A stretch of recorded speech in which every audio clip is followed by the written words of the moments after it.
음료를 기독교라고 보는 이단들이 많이 있습니다. 대부분 신천지부터 시작했고 뭐 안식교부터 해서 지금 전도하고 다니는 데는 다 그 음료 기독교에서 나오라고 그러는 거예요. 그래서 우리 14만 4천 명에 가입하라고 그러는 거죠. 그래서 바벨론의 포도주에 취하지 않은 교회를 찾으라. 교회는 다 바벨론의 그 음료의 포도주에 취해가지고 음행한다. 이단들은 거기서 나와라. 예. 큰 성 바벨론과 같은 기독교 교단들은 무너질 것이다. 그래서 모든 교단들은 다 타락하고 큰 성 바벨론이라고 이야기하고, 기독교 목사님인데도 그렇게 얘기하게 되면은 그거는 위험한 거죠. 다 교회와 교단이 타락한 건 아니잖아요. 다 뭐든지 이렇게 앞뒤가 있는 것인 것처럼. 그래서 그들은 그래요. 한기총회 금권 선거, 수억 들여서 선거하고, 타락한 목회자들, 큰 교회 건물 크게 짓고, 그런 거 보면서 다 이게 물질과 음란에 빠졌던 바벨론들이다. 매스컴에 나오는 그것만 보고서는 그걸 가지고 전체 다 그렇게 해석하는 거죠. 여러분, 전라도 사람이 어떤 사람이 나쁘다고 해서 전라도가 다 나쁜 건가요? 그건 아니죠. 어느 북한 사람이 나쁘다고 해서 다 나쁜 건가요? 그건 아니죠. 지도자 김정은은 나쁘지만 백성은 무슨 죄가 있습니까? 김정은이 나쁘다고 해서 백성들이 다 나쁜 건 아니잖아요. 근데 여기에서 일반화의 오류를 하죠. 그 목회자가, 이 교단에 이런 부분이 있으니까 전체 교회는 다 음행했다. 그래서 십자가가 있으면은 음행했다. 아무 영상도 만들지 말라고 했는데 음행했다. 그거 음행하려고, 우상숭배하려고 십자가 만들어 놨습니까? 그거 보고서는 그 우상숭배하는 사람은 없습니다.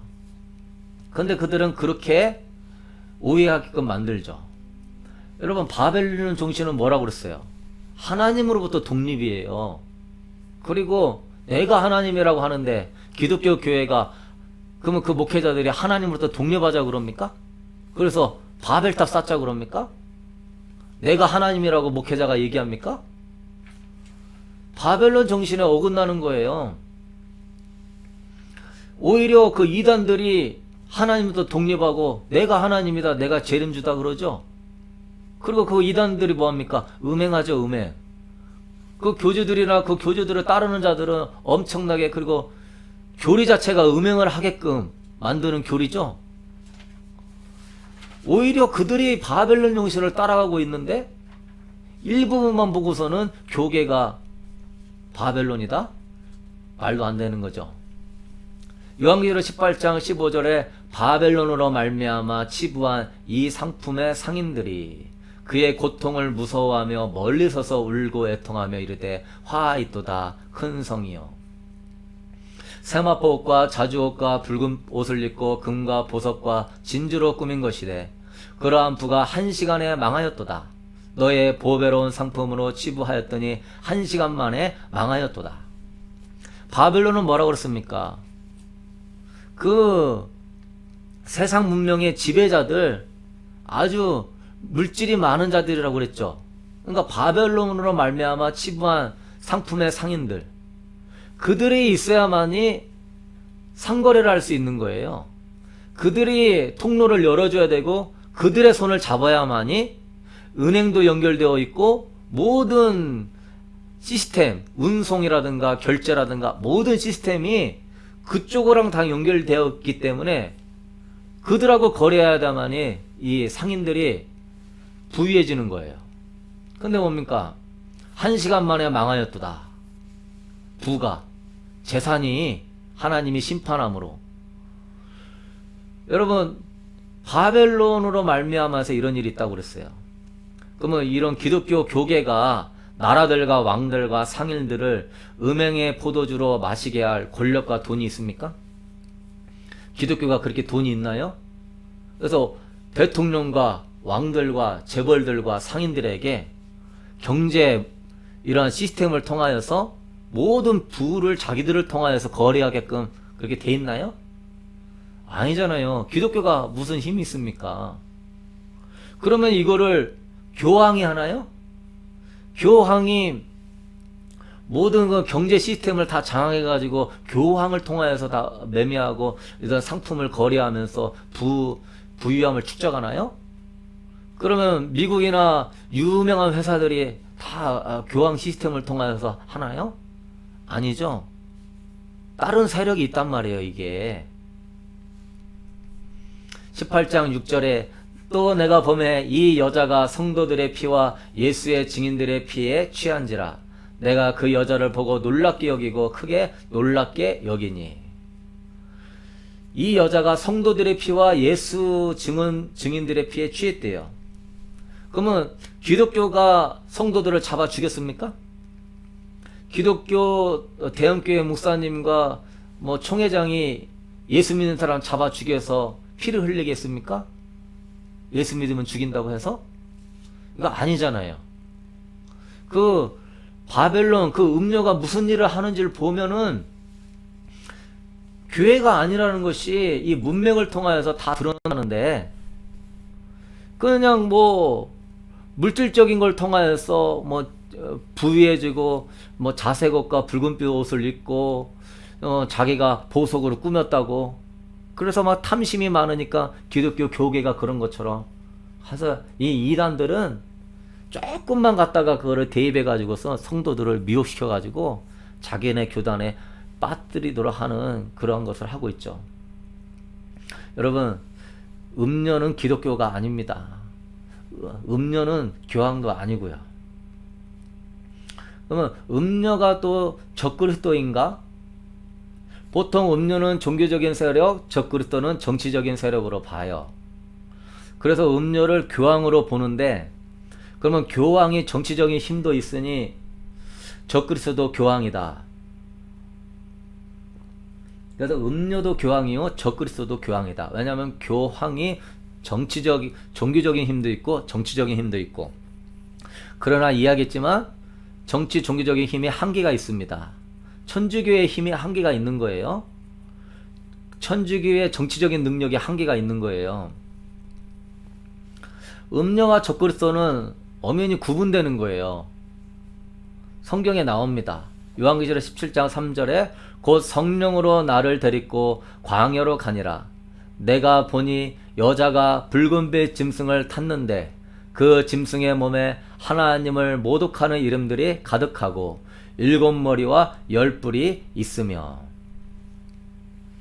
계시록 17장 3절에 성령으로 나를 데리고 광야로 가니라. 내가 보니까, 사도 요한이 보는데 여자가 붉은빛 짐승을 탔다.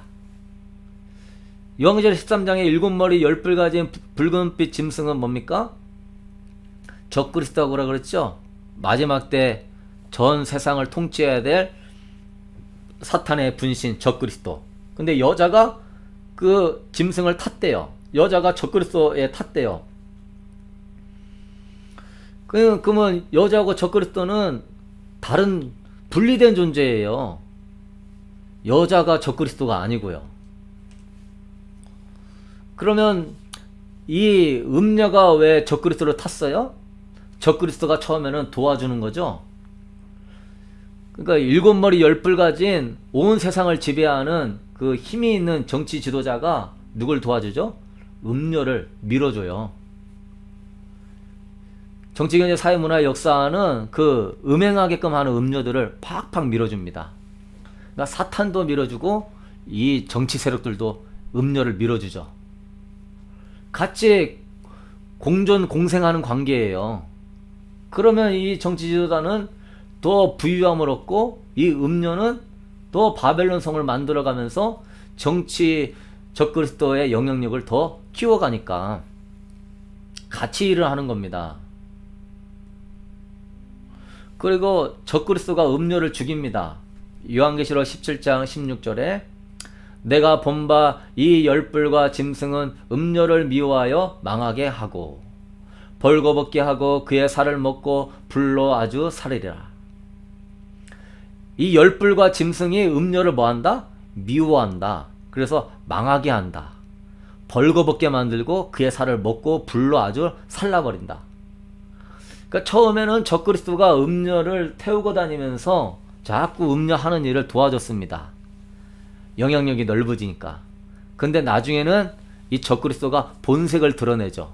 뭐라고? 내가 하나님입니다. 나만 섬겨라. 그러니까 이 음녀가 기가 막힌 거죠. 같이 일했던 사람인데 이 사람이 자기가 하나님이라고 하면서 처음에는 같이 협력해가지고 3년 반 전 환란할 때는 아주 사이좋게 지나다가 후 3년 반 들어가니까 우상을 만들고 내가 하나님이라 그러니까 이 음녀를 따랐던 이 엘리트 바벨론 정신 이 세력들이 황당한 거예요. 그래서 반기를 듭니다. 그래서 짐승이 그 음녀를 미워해서 죽여버립니다. 그래서 음녀도 짐승한테 쓰임받는 통로에 불과한 거예요. 이 음녀가 이 짐승한테 철저하게 쓰임받고 버림받는 거죠. 이 음녀는 어떻게 생각했어요? 이 적그리스도를 도와주지만 사실은 이 적그리스도가 자기가 하나님이라 한 줄은 몰랐어요. 그냥 이를 같이 따라가게 되면 내가 더 부유해주고 내가 믿는 신을 섬기며 우상 숭배할 줄 알았는데 나중에는 인간이 하나님이라 하니까 거기에서 갈등이 생기는 거죠. 그래서 적그리스도하고 음녀는 같은 게 아니에요. 둘이 협력했다가 음녀는 죽임을 당하는 겁니다.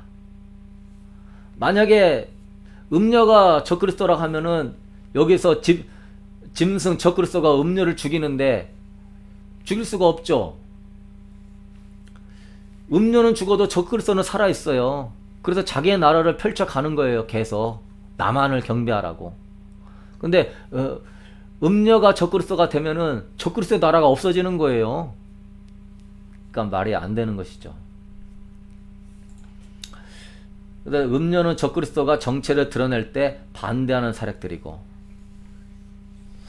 그래서 심각한 문제가 그거예요.